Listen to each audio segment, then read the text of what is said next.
Like, comment, subscribe. Ring the bell.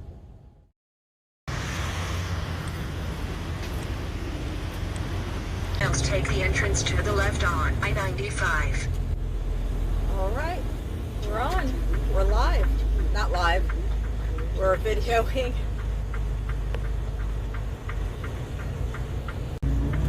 Okay.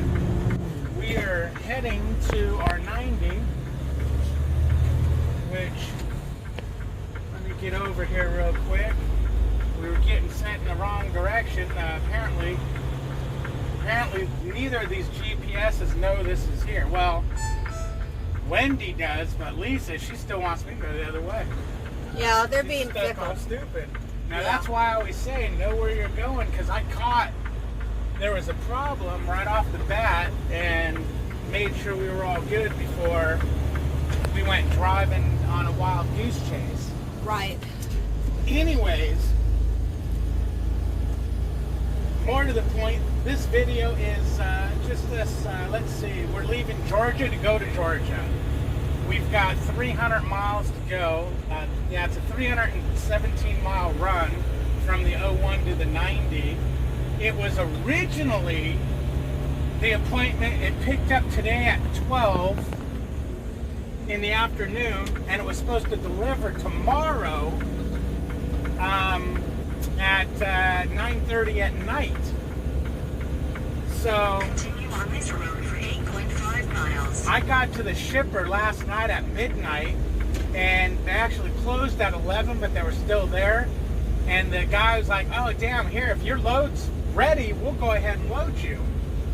Well, unfortunately, my load was still in the back of the warehouse, so I had to wait till today. But pretty much I got loaded before my 10-hour break was completely up. And I asked my fleet manager, I said, "Hey, this load says that it doesn't deliver till tomorrow night. Can we get that? I need to push that appointment time up if we can." And so he did his thing, and we are now delivering it tonight at 7:30, 19:30.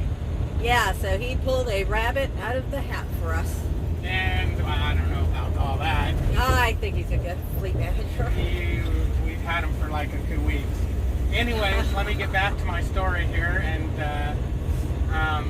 so we should be getting there right around 17. It says 17:30. I'm not going to push the truck at all, so we're going to cruise. But we'll probably still get there about 17:15 or so, depending on traffic. We'll get there at least 2 hours ahead of our appointment time. And we are running on recaps. I've got 13 hours today and a 6.5 hour, about a 6-hour drive. Now you heard Wendy just start talking. She's going to let you know that we're en route here in a second, right now. This is where she wanted to put me on the interstate at. See how far away it was compared to where I got on? Continue. Let's turn her back down. So, Wendy. Okay, alright, let me just mute you. Wendy knew the interstate was there. She just didn't know you could make a left out of that truck stop. So, again, I had to pay it, you had to drive yourself. Can't rely on GPS all the time. Well, this should turn out to be a decent load. It's not a very good paying load, but It got us out of it got us out of Florida. Yeah. And I've done my 2 weeks. I've looked at my last 2 statements, and I'm not real impressed so far with Lise. Yeah, I'm making more than a company driver, but at this point, I don't think it's enough to for the headache. But it's only 2 weeks, so we have to wait and see. You got to give things. I got to give it at least a couple months. Yeah. But we'll see. Yeah, probably like 3 months or so, and then don't you have to do an ACE class? Yeah, it's the ACE class is in a couple months, Yeah. and see what they say. Now, if I didn't have this ridiculous health insurance, it wouldn't be, as bad. But with the discount you get from being a company employee with Prime on health insurance, that really takes the profit out of being a lease driver. If you've got health insurance with a family member or something, leasing is going to be fine. Or if you're one of those idiots, I apologize, who don't have health insurance, and then it's going to be better. But you need to get health insurance, man. Don't make me pay for you. Yeah, I think or is it the law? No, it's the law everywhere that you have to have health insurance. Oh yeah, you got to have health insurance. Yeah, now we see why. And this is why I stay out of that lane when you're going through cities.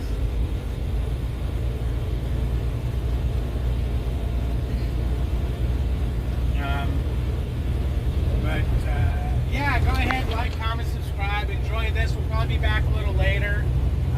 We'll add to this video, and we'll go from there.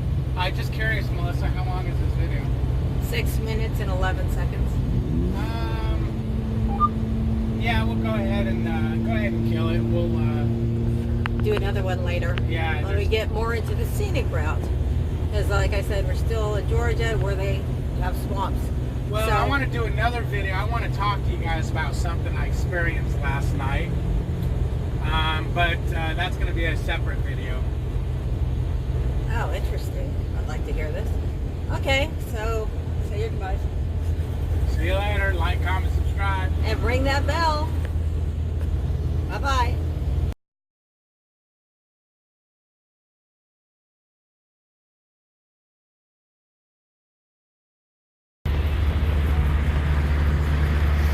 Good morning. It is, I don't know what it is, huh? Yeah, go ahead, go.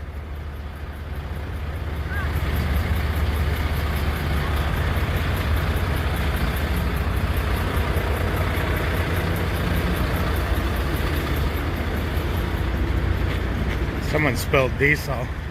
I think that's all freaking diesel on the ground right there because it's slippery as hell. But we are going to pick up our load this morning. Like, comment, subscribe. Ring the bell. Melissa's going to try to figure out where we can shut down tonight. Yeah, I got... Sweep out this trailer real quick. It came from the Shaw plant, so it looks like it hasn't been cleaned out in a couple of loads. By looking at the age of the debris on the floor.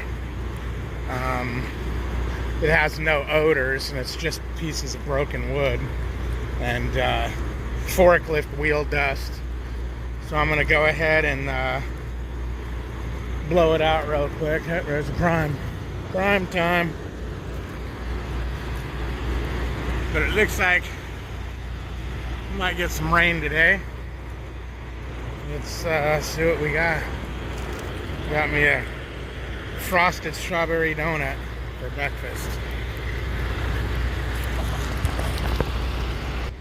Alright, let's go have a look-see inside the back of this trailer here. I put fuel in it last night. Now this was dropped off at a floor manufacturing plant, okay? Which means it was a dry load. And somebody dropped this trailer almost empty. One of the things I was happy about, oh look, trash. One of the things I was happy about is I was like, oh cool, hopefully we can keep my own trailer because it's been washed out, it's full of fuel, and all I have to do is clean out a couple little pieces of debris from the floor I just dropped off. But they go, no, we can't do a live unload. That's not that bad. A couple pieces of debris, I'll clean it up real quick. We can't do a live unload here. We have to do a drop and hook. I was like, all right, fine. So I'm thinking to myself, okay, well, it'll still be a clean trailer, just some debris like it is, which it pretty much is. But I mean, you can see, like, you know, this stuff, there's some old pallet pieces in here, and an awful lot of debris for just one load. You know, this is like stuff that sat and got wet. But so anyways, okay, cool. I won't have to fuel one. It should be sitting there full of fuel and, you know, a little bit of debris. I'm going to pick up some more floor, so I bet you I can roll right in there with this trailer and they ain't gonna care because it don't smell, but I'm gonna clean it out anyways. So of course, I mean, the thing's almost out of fuel. So what that tells me, oh, I left my door open. That tells me I'm gonna lose my door here if I don't go close it. What that tells me is the guy who dropped this trailer gives two craps about being a truck driver. All he cares about is himself.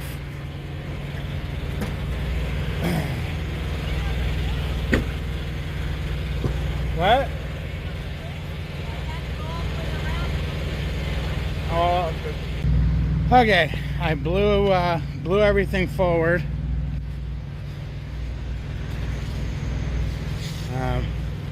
I couldn't film doing it. I have no way of holding the camera.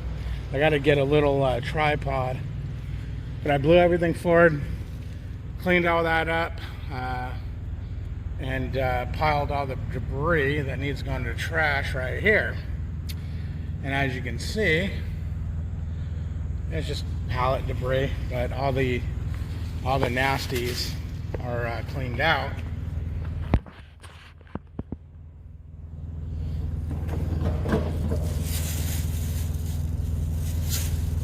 So we take our trusty Panda Express bag and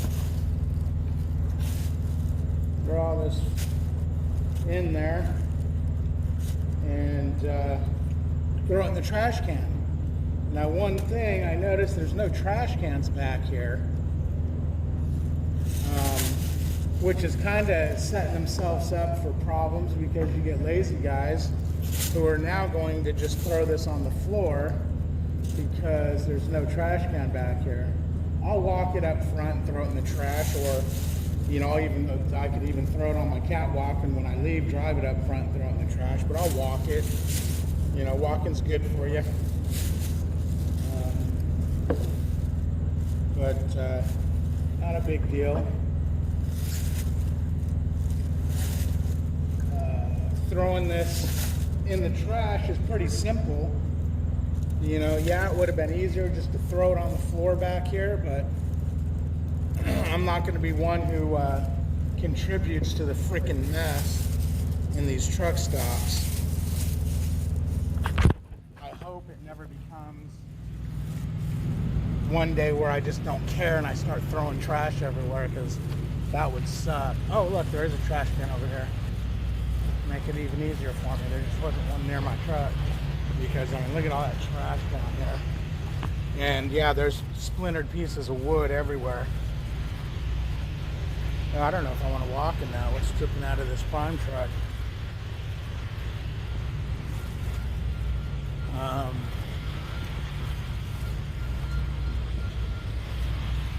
Second here to throw this away. And away.